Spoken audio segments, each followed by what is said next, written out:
Mixed messages. Mayor Bloomberg endorsing National Donut Day while calling for a ban on those supersized sugary drinks. And on the decline, good news for drivers as gas prices continue their downward trend. Some good news. That is good news. It's very nice to hear. Good morning, everyone. It is a Friday morning. Today's the first day of June. I'm Darlene Rodriguez. I'm Michael Bojan, sitting with Chris Lynn, getting ready for his big concert before today's show, National Audience Press. Yes, the crowd is gathering here for they gather for the band Perry, which will be out there between 8:30 and 9 o'clock this morning. It should be very comfortable, actually, out in the plaza. Temperatures right now are in the low 60s in the city, probably climbing to the mid-60s about cuts or time. But elsewhere, it's a little chillier, some 50s in nearby suburbs to even a few upper 40s in the most distant suburbs. Our day planner looks nice and sunny to start. Then some clouds by noon. We're in the low 70s. By the evening hours, we may see the first signs of showers north and west. Forecasting high today, very pleasant, 74 degrees. 6 on the nose. Let's see how the commute's going so far. Lauren? Good morning. The commute will be pleasant for most, but we do have one big trouble spot out there, and that's in New City. The Palisades Parkway is closed northbound at exit 11. That's New Hempstead Road. That's due to a serious accident, and all traffic is being diverted off the road there. We also have an accident southbound on the Springbrook, right by Central Park Avenue, blocking the shoulder in Yonkers, not causing major delays just yet. So overall, the commute's still in good shape, but those are your trouble spots, and I'll have more coming up on the 4s. Darlene, over to you. Lauren, thank you. We do begin with a new sex scandal rocking a high school in Brooklyn. A teacher is set to be arraigned today on rape charges for allegedly having sex repeatedly with a student. News 4's Catherine Craig is live in Marine Park with details. Catherine, good morning. Darlene, good morning. Investigators have put together a report. We have a copy of that report right here. And in it, a lot of scandalous accusations, including apparently some alleged liaisons between that student and the teacher not happening far from here, James Madison High School. Erin Sayer may be smiling here, but she doesn't have much to smile about now. The Brooklyn teacher at James Madison High School faces several charges, including rape and sexual misconduct. Investigators say the 36-year-old teacher had a sexual relationship with a male student who was 16 years old at the time.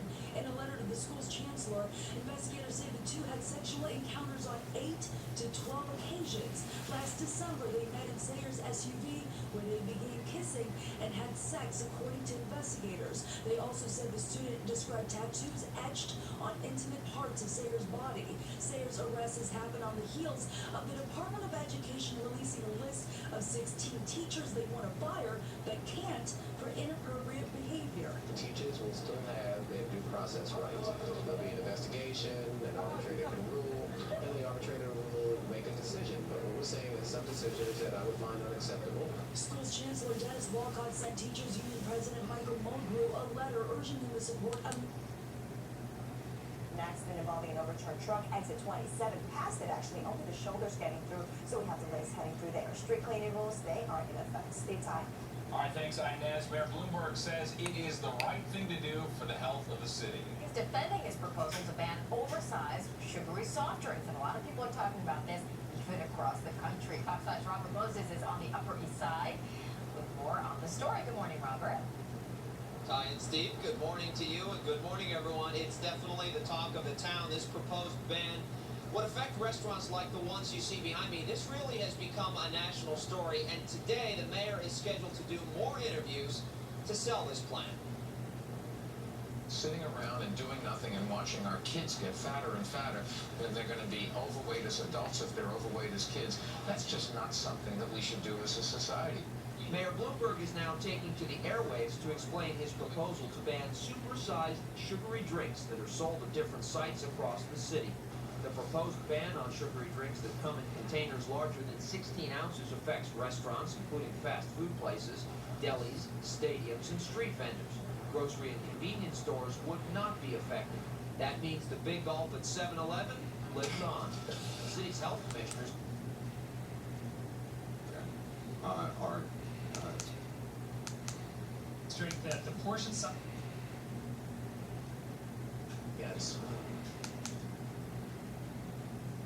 It's very ironic. Doesn't make sense. I disagree with that. And Pat, you mentioned that perhaps no sugary drinks would be found here. Well, there will be a Salvation Army truck that will be offering free coffee to passersby for a few hours throughout the day today, along with free donuts that will be offered by by Entenmann's staff that are just arriving here right now to set up. So there will be some sugar going on because last I heard the non-sugary type donut was not doing so well. That's the very latest from just across the street from Madison Square Park. Pat, back to you. Maybe they could be smaller donuts. I don't know what they